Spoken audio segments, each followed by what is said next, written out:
So think about your smartphone for a second. Just picture it sitting on the table across the room right now. Okay, yeah. The screen is black. It looks, completely dead, right? Like it's totally powered down. Right, doing absolutely nothing. Exactly. The active apps you were just using, your messages, the news, the map, they're all dormant.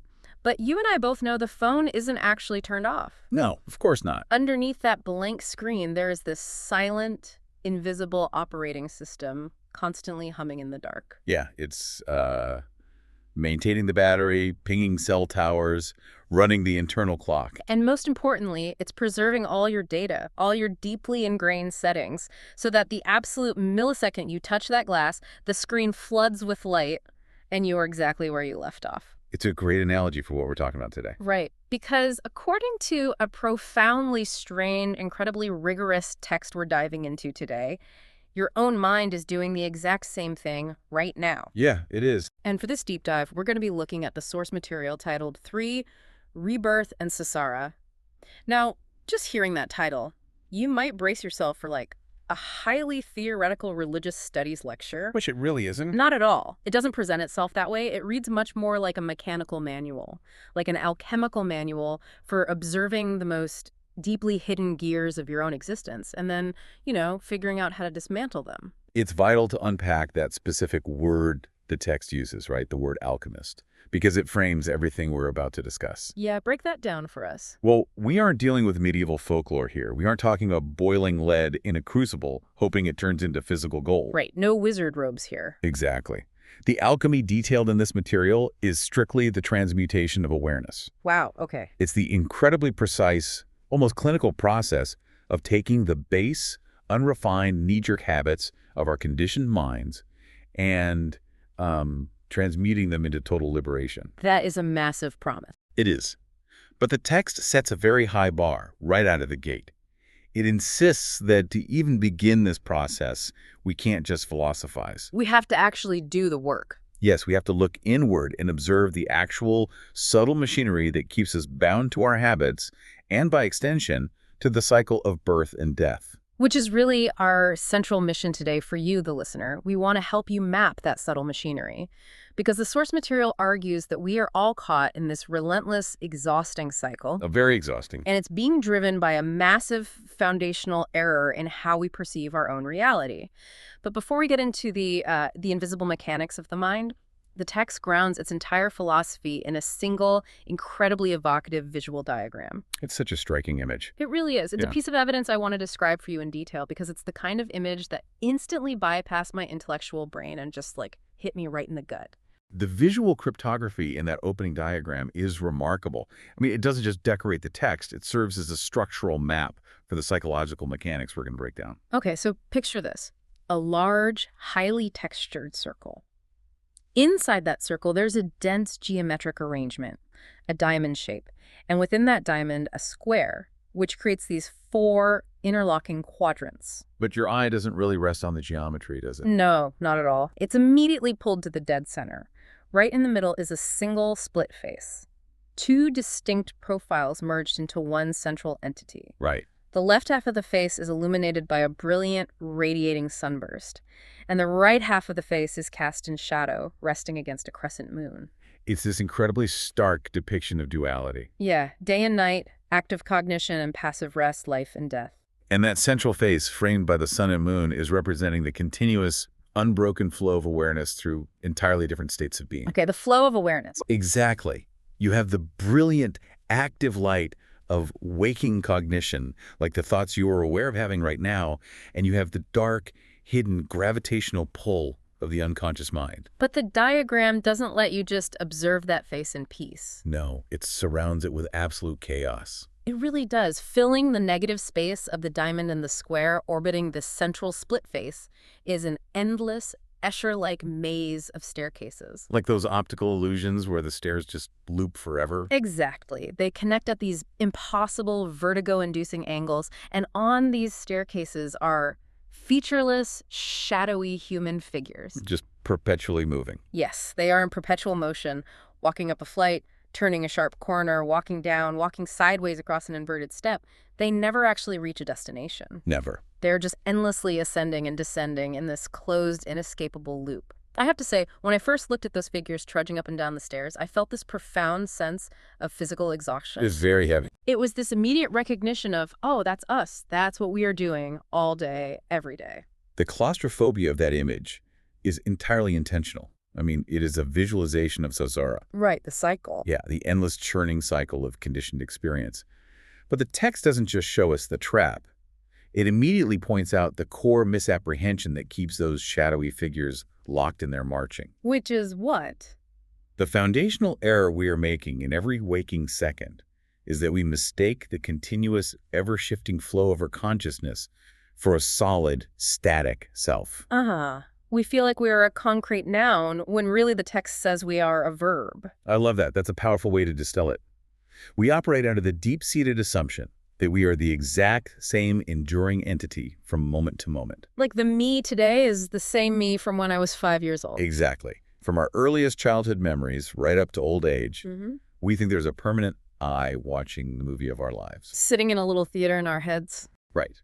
And because of this belief in a solid self, the trap snaps shut.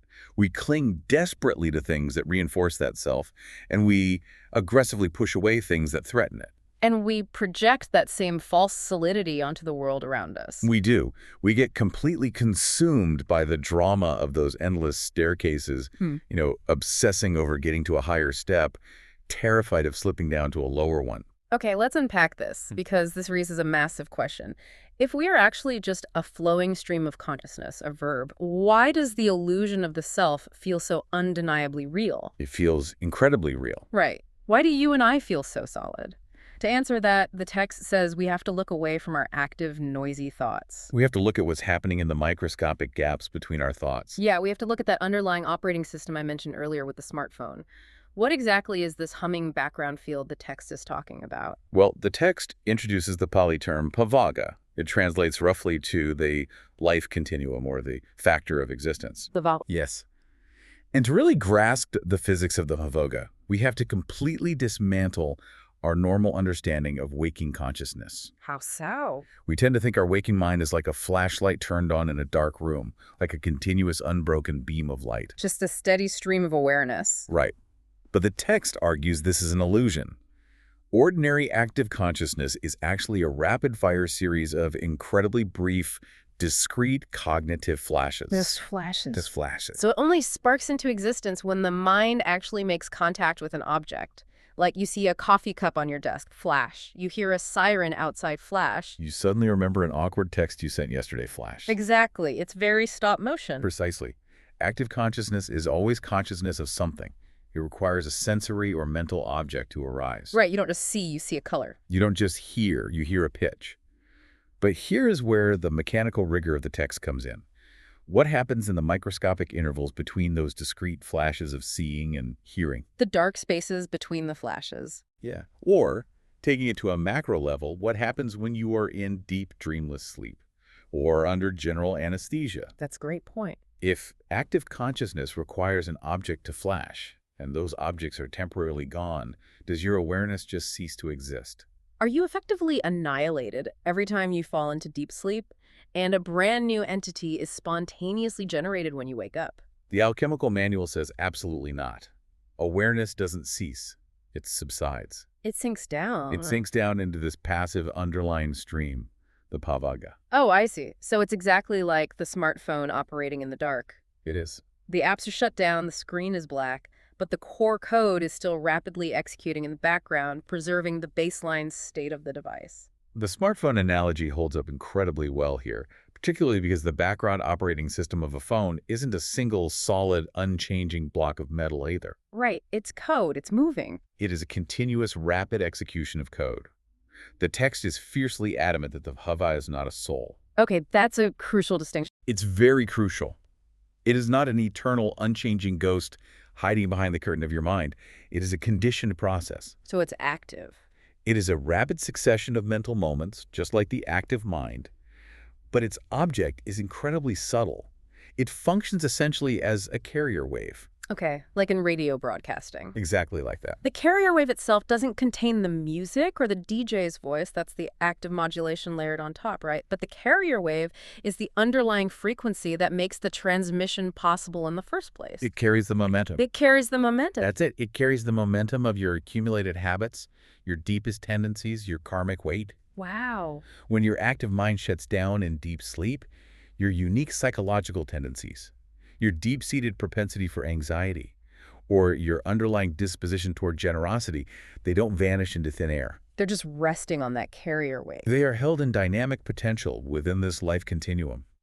And the moment the active mind is triggered by a sensory object, it draws upon that specific baseline frequency to react. I really want you, the listener, to pause and map this onto your own experience for a second.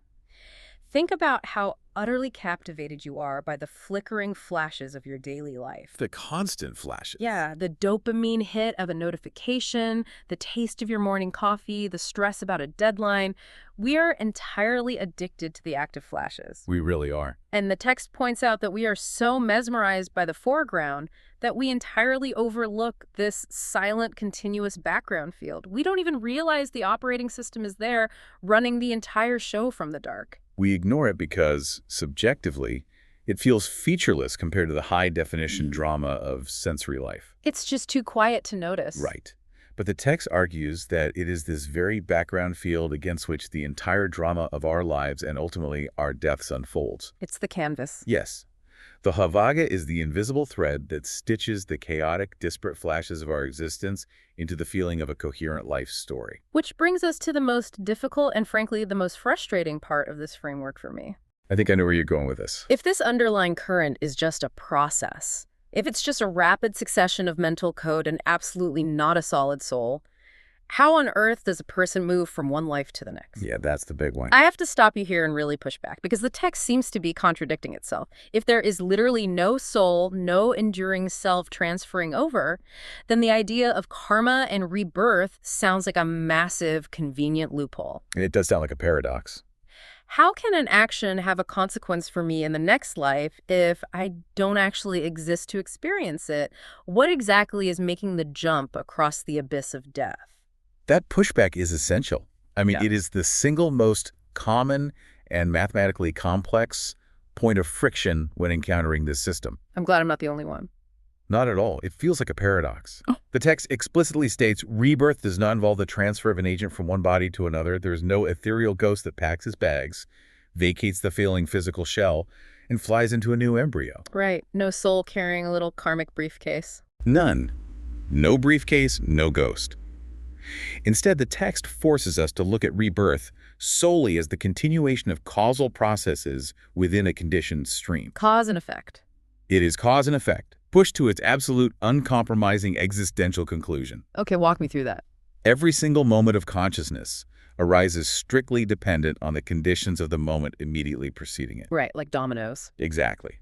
When the physical body suffers catastrophic failure at death, that massive causal momentum doesn't simply evaporate into the ether. Energy doesn't disappear. It seeks a new base. Here's where it gets really interesting. The manual introduces a highly specific mechanical term for this exact bridging moment, the Paṭisandhi Citta, or the rebirth-linking consciousness. Yes, the Paṭisandhi Citta. Walk us through the actual physics of how this bridges the gap without a soul. At the exact precipice of physical death, the mind undergoes its final active cognitive series for that lifetime.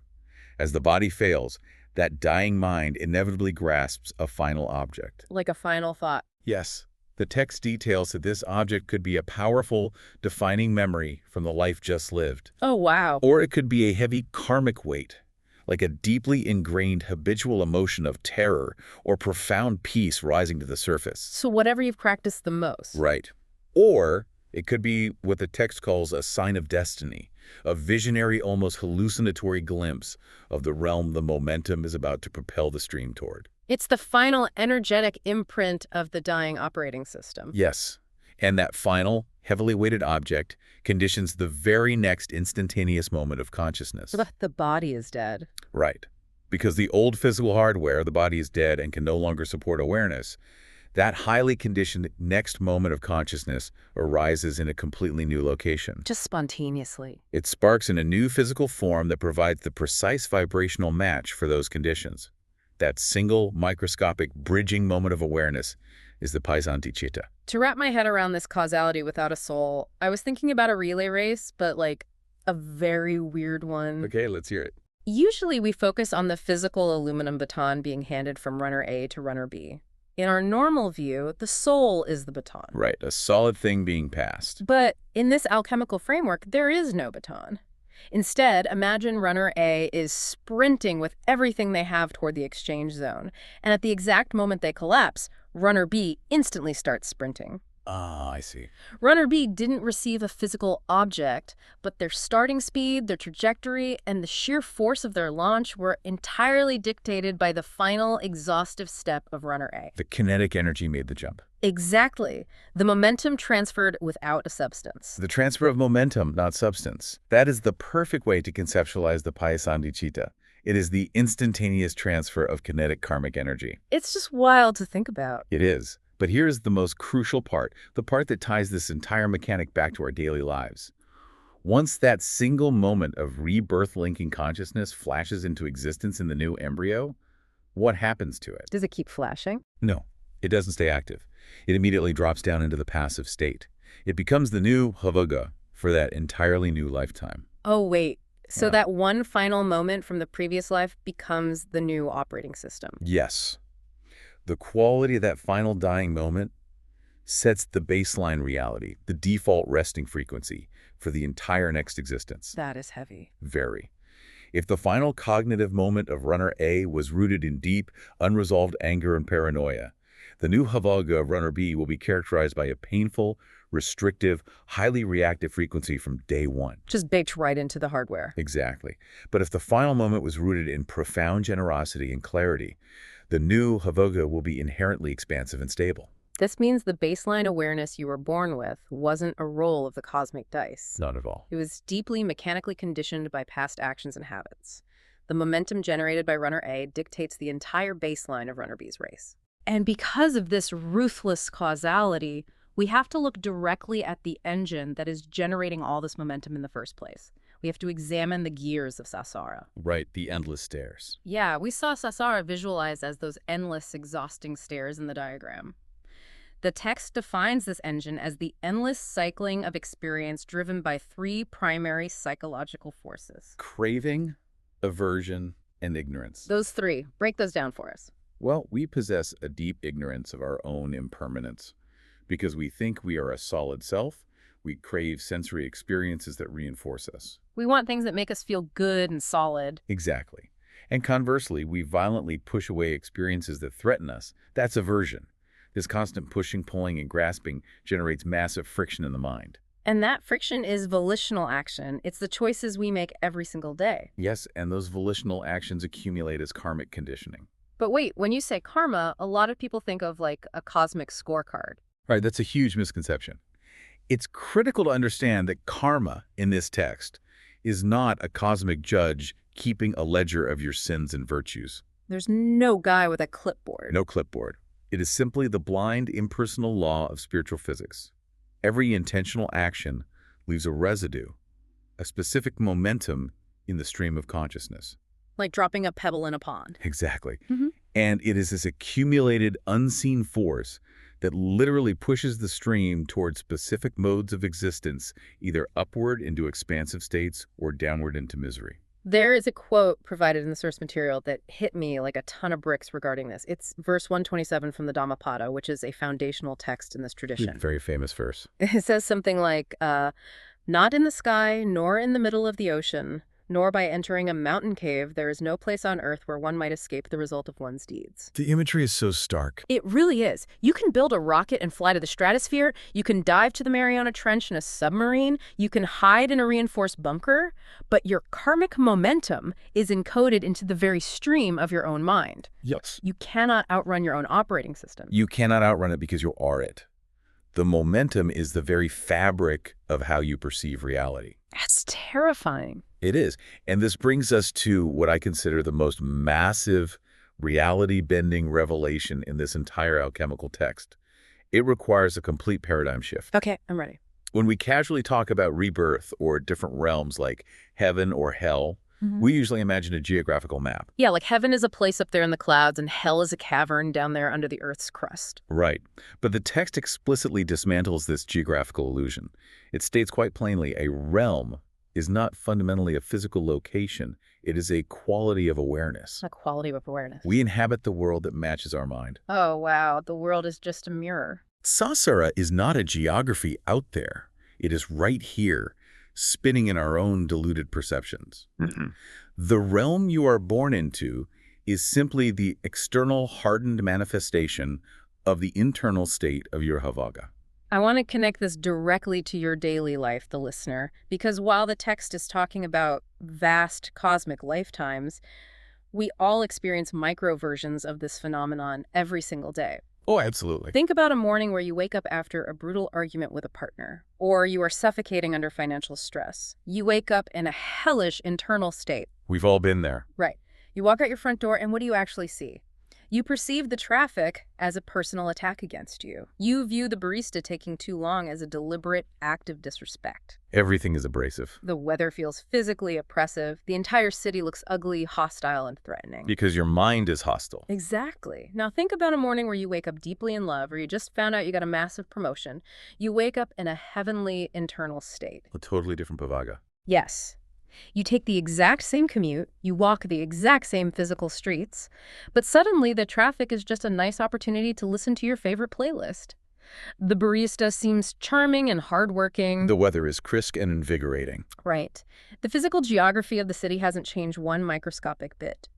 But your realm has completely transformed because the quality of your underlying awareness shifted. That is a brilliant, immediate application of the alchemical insight. That is exactly how it works. It makes so much sense when you frame it that way. Now, the text asks us to scale that up. Take that passing morning mood and imagine it as the foundational, defining, inescapable state of your entire existence. Oh, boy. Yeah. If realms are just internal states of mind that have hardened into an external reality by the sheer force of accumulated karma, what happens when that karmic force is pushed to its absolute horrifying extremes? The manuals gets into this, right? It does. It gives us a very clinical, heavily psychological breakdown of these extremes, starting with what we call the lower realms. Let's talk about the hell realms. And I have to say, the text's description of hell is profoundly different from the medieval pitchforks and lakes of fire of popular culture. Very different. It is terrifying in a much more intimate, psychological way. It's entirely internal. It truly is. The text defines a hellish rebirth, not as a torture chamber built by a punishing god, but as an experiential mode produced entirely by intense, unwholesome conditioning. Okay. And it pinpoints a specific psychological mechanism that acts as the architect of hell. It arises from a systemic, aggressive refusal to accept responsibility for one's actions. So, denial. Deep, calcified denial. Yes, extreme denial. Think about the mechanics we just discussed. At the moment of death, a mind burdened with heavy, harmful, toxic actions must confront that reality. The momentum surges forward. Right, the runner passing the baton. But if that mind's deepest habit is to refuse responsibility, to constantly blame others, it cannot process the weight of its own actions. It violently rejects the mirror. It fights against its own reflection. Exactly. And because it refuses to accept the reality of its own karma, it collapses inward into a recursive, inescapable loop of denial and projected pain. And because the world is a mirror, that projected pain literally becomes the environment. It solidifies. The text says there are no external demons torturing you with hot iron. The demons are simply your own unresolved ill will projecting outward and attacking you. It's all self-generated. You are essentially trapped in a room with your own hatred, hallucinating that it's coming from the walls. In these states, the Bhavaṅga itself, the very baseline operating system of existence, is locked into a painful, agonizing frequency. The resting state is pain. Right. The self-concept is heavily fragmented and trapped entirely in a narrative of victimhood. The being believes the universe is unfairly doing this to them, precisely because they refuse to see that they are the sole architect of the experience. Wow. It is a state of relentless inner torment, where the mere act of existing is pure friction. This psychological accuracy is just devastating. So, the source is saying we essentially build our own absolute prisons out of our refusal to be accountable. Well, we sit inside them suffering unimaginable torment, blaming the walls for our pain. Yes. And the only key to the cell is radical accountability. That is the alchemy of it. That is the only way out. But the text is clear that hell is not eternal. Oh, thank goodness. Right. It persists only as long as the karmic fuel of that denial sustains it. So it burns itself out eventually. When the sheer exhaustion of the suffering finally breaks the loop, when a moment of raw acceptance finally dawns and the being stops resisting the truth of their actions, the karmic momentum of that specific hell is exhausted. The denial breaks. The subjective environment shatters, the grip loosens, and the stream of consciousness is propelled elsewhere. It is an utterly terrifying amount of responsibility, but simultaneously, it's incredibly empowering. You are the warden of your own hell. You hold the key. So if hell is actively built by this massive friction of denial and ill will, what happens when a mind doesn't have the complexity to deny? What do you mean? Like, what if the mind is just running on blind autopilot? This naturally transitions us to the text's explanation of the animal realms. Ah, yes.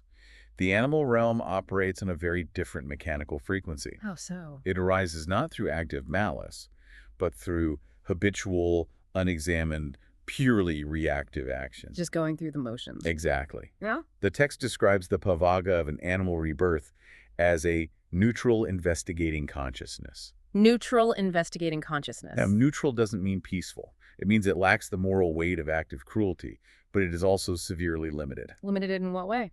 It is a baseline awareness sufficient only to orient behavior toward immediate survival, finding food, avoiding predators, mating, defending territory. I was actually trying to understand why a neutral consciousness would be considered such a dense form of delusion. If they aren't actively creating hellish karma, why are they trapped? They are trapped because they lack the reflective capacity for insight. The text notes that beings in this realm generally do not possess a complex, introspective sense of self. They can't look inward. Right. Their awareness is entirely tethered to the immediate satisfaction of sensory needs in the present moment. They operate on stimulus and response. Pure instinct. An animal cannot step back from its own mind, observe its own anger or fear, and say, why am I reacting this way? They can't see the endless stairs they were walking on. No, they just keep walking. Though the text does add a nuanced caveat here. It mentions that we do see some higher animals exhibiting qualities that suggest a slight karmic evolution. That's true. We do see that. Like you see dogs showing deep, self-sacrificing loyalty, or elephants displaying what looks undeniably like grief and mourning. Yes, there is a spectrum within the animal realm. Right. But the overarching point the text makes is that even with those glimpses of higher emotion, their opportunity for true alchemical liberation is effectively zero. Because the baseline is still survival. The density of their delusion is simply too thick. They are bound by the hardwired programming of survival. To escape the cycle of Samsāra, you need the mental bandwidth to analyze the cycle. You have to be able to read the manual. Exactly. In the animal realm, the mind is too dense with instinct to observe the machinery. In the hell realms, the mind is in too much blinding agony to focus on anything but the pain. So, if the lower realms are essentially a trap of too much density or too much pain, the natural question is, what about the stairs going up? The higher realms. Let's look at the higher realms, the realms of paradise. Yeah. And honestly, this section of the manual threw me for a loop. I'm not surprised. It challenges a lot of assumptions. In almost every other tradition, heaven is the ultimate goal. You do good deeds, you get to paradise, game over, you win. That's the standard narrative, yeah. But this alchemical text frames paradise as a massive peril. It literally frames heavenly rebirth as a spiritual dead end. How does that make any sense? It is a profound, highly counterintuitive point, but it makes perfect mechanical sense within this system. Let's look at the physics of how one gets to these heavenly realms in the first place. Okay, let's trace the momentum again. The text explains that if a human practitioner develops and stabilizes what is known as jhana, which is a state of profound, laser-focused meditative absorption, characterized by immense bliss and stillness, they literally cultivate a mind of highly refined light and equanimity. So they've polished the mirror. Very polished. And if they can maintain that jhanic state at the exact moment of death, their Paṭisandhi perfectly matches that refined frequency. The kinetic energy of pure bliss transfers over. Yes. And so they are reborn as a deva or a Brahma god. They inhabit realms of subtle form, surrounded by light, sustained entirely by the joy and peace of their own massive accumulation of good karma. It sounds like winning the cosmic lottery. I mean, who wouldn't want that? Subjectively, it is exquisite, but the text warns that these realms are nothing more than beautiful, temporary traps. Think of it like a massive trust fund of good karma. No matter how vast the bank account is, if you are only spending and not earning, it is still finite. Oh, man. So the money eventually runs out. It will eventually run out, and when the momentum of that shenanic concentration is finally exhausted, whether it takes 10 years or 10 million years, the being simply falls back down into the lower realms. Just plummets right back to the bottom of the stairs. Unless they have somehow used their time to generate profound alchemical insight. Which, the text makes it clear, generating insight in heaven is almost impossible. It is very difficult. Now, just for the sake of completeness, the text mentions one rare exception. It talks about the fine abodes, which are strictly reserved for enagamis, or non-returners. Yes, the non-returners. These are highly advanced beings who have permanently severed all sensory fetters and use that realm merely as a waiting room for full liberation without ever falling back down. Right, they're the exception. But for the vast majority of beings, heavenly states are a ticking clock. And the trap gets even more extreme when the text explores the formless realms. Yes, the formless attainments. This is where it gets highly abstract. Break it down for us. If a meditator masters incredibly advanced, purely abstract states of concentration, they can push their awareness beyond the need for a physical body entirely. No body at all. None.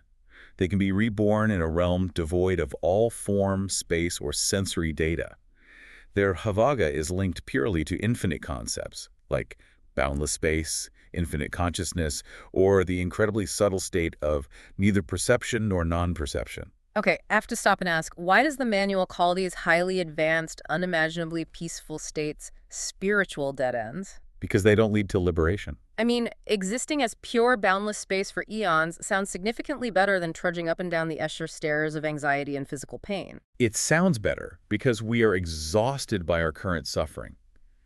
But if we connect this to the overarching goal of the text, the alchemist is not looking for a comfortable place to take a nap. Right. They want to break the machine. The goal is complete, permanent liberation, the total dismantling of the machinery of rebirth. To dismantle the machine, you need wisdom. You need penetrating, disruptive insight into the true nature of reality. And you can't get that in boundless space. No. And here is the core paradox of the higher realms. To generate wisdom, you absolutely require friction. Friction, meaning suffering. Exactly. Think about how a pearl is formed inside an oyster. Okay. Yeah. The oyster doesn't create a pearl out of peace and quiet. It requires an irritant, a sharp grain of sand that gets stuck in the shell. That's right. That irritant causes friction, it causes pain, and the oyster responds by coating it in layers of nacre, eventually producing something beautiful and valuable. And in the heavenly and formless realms... There's no grain of sand. Yeah. There's no irritant. There is no physical pain, no heartbreak, no loss, no stress. It is just eons of uninterrupted, frictionless bliss. And without the friction of suffering, there is absolutely nothing to provoke the mind into questioning its own existence. You're just totally numb to any need for growth. Right. There's no motivation to look at the machinery and become disenchanted with the cycle, because the cycle currently feels fantastic. Like being wrapped in a warm blanket forever. The being just floats in infinite space for millions of years, effectively asleep, learning absolutely nothing. Oh, wow. And when the karmic fuel finally runs out, they plummet straight back down to a state of suffering, entirely unprepared, having wasted eons of time. So the lack of suffering is actually their greatest alchemical disadvantage? It absolutely is. Wow. They are literally asleep in paradise. Which brings us to the climax of this entire source material. The synthesis of it all. If the lower realms have too much agony and density to allow for clear reflection, and the higher realms have too much bliss and stillness to generate the necessary friction, where does the alchemist actually do their work? Where do they break the chains? Yeah, where is the laboratory where the machine can be broken? The laboratory is right here. This is the text's ultimate, most empowering conclusion. The absolute greatest alchemical advantage in the entire cosmos is the precious human middle. Being human. Yes. To be born as a human being is extraordinarily rare, and strategically, it is the most significant place to be. Because we inhabit the Goldilocks zone of Saṃsāra? Precisely. We possess the exact precarious balance required for liberation. We experience enough physical and emotional friction, illness, aging, heartbreak, the daily grind to become deeply disenchanted with the illusion that Saṃsāra can ever offer permanent satisfaction. The grain of sand is always there, irritating us. It is. But crucially, we are not so crushed by hellish torment that our minds are paralyzed. We retain enough intelligence, enough agency, and enough bandwidth to actually observe the friction and comprehend the way out. Exactly. We aren't so distracted by heavenly pleasure that we forget the work. And we aren't so tortured that we can't attempt it. We can actually look at the endless stairs we are walking on and say, I want to get off. We have that choice. The text actually breaks down the precise mechanical requirements for a human rebirth.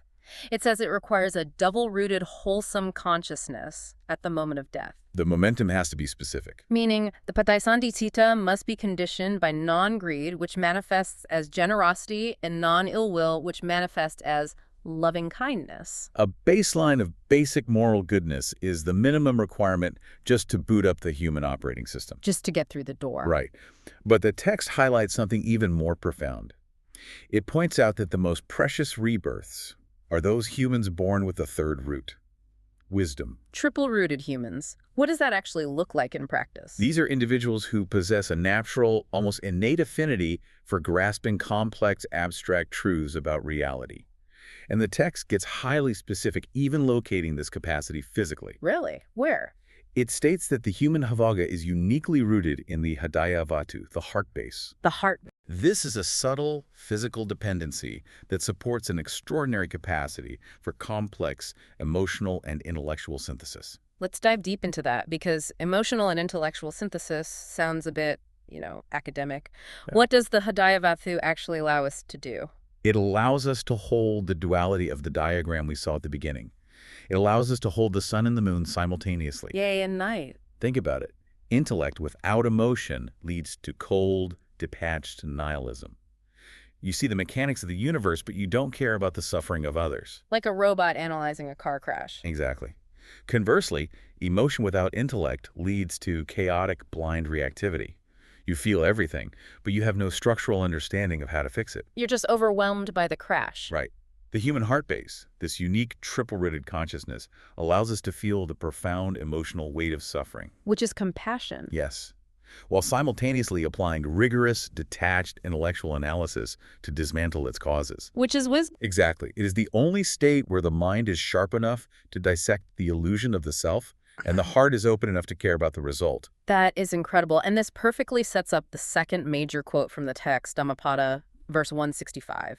This is the ultimate call to action for anyone reading this manual. It's a powerful verse. It says, by oneself is evil done, by oneself is one defiled, by oneself is evil left undone, by oneself is one purified. Purity and impurity depend on oneself. No one can purify another. It is a staggering statement of ultimate self-reliance. It strips away all external saviors. Totally. If you built the prison of your own mind through the momentum of your own karmic actions, you are the absolute only one who possesses the authority to dismantle it. Because it's your momentum. No God, no guru, no external force can reach inside your head and turn off the engine of your Bhavaṅga. An alchemist reads this and recognizes the immense fleeting privilege of their human life. They see the laboratory. They realize that using this perfect, balanced human existence merely to seek comfort, to accumulate wealth, or to secure a ticket to a heavenly realm where they will just fall asleep again, is a tragic waste of the laboratory. They use the human life to do the work. And the work is right here, right now. It is practical and urgent. Very urgent. The text says the goal is to uncover the sayojana, the fetters, the invisible chains that bind the mind to the wheel. We have to study the operations of our own karma in real time. We have to watch the friction. Yes. When someone insults you, you have to watch the aversion arise. When you see something you want, you have to watch the craving grip you. By turning the mind's eye inward and observing those micro movements, you gradually starve the engine of its fuel. You dismantle the machinery of rebirth itself. It is the relentless study of the mirror of your own mind. You are learning how to loosen the chains by consciously choosing to stop the very habit patterns that forge those chains in the first place. You stop rehearsing the delusion. Well said. Okay, we have covered an immense, challenging amount of ground today. Let's synthesize this deep dive into rebirth and Samsara. Let's bring it all together. What this alchemical manual is ultimately revealing is that the entire cycle of our existence is an impersonal unfolding of conditions. It is cause and effect. It is not a cosmic system of reward or punishment handed down by a judge. The silent underlying current of our mind, the Bhavaṅga, carries the momentum of our deepest habits. And the realms we inhabit, whether in the macro scale of our next lifetime or the micro scale of our morning commute, are simply the mirrored reflections of our own internal state. We are the architects of those endless, exhausting stairs. We built them with our craving and our denial. And therefore, we are the absolute only ones who can choose to stop walking, look at the machinery, and step off. The mechanics have been completely laid bare. The illusion of a permanent, solid self is the heavy glue that keeps our feet stuck to the steps. The glue that binds us? Rigorous, honest insight into our own minds is the only solvent. But insight requires practice. Right, daily practice. The text tells us that the final cognitive object of a dying mind, the Paṭisandhi, bridges the gap and dictates the entire baseline reality of your next existence. But we must remember that final moment is not random. It does not just appear out of nowhere. It is the direct culmination of what we practice every single day.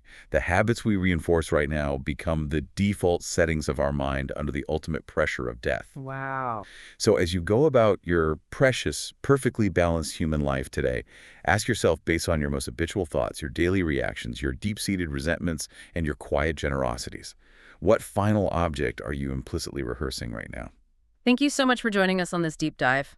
Keep observing the invisible machinery. Keep questioning the nature of your own awareness. We will see you next time.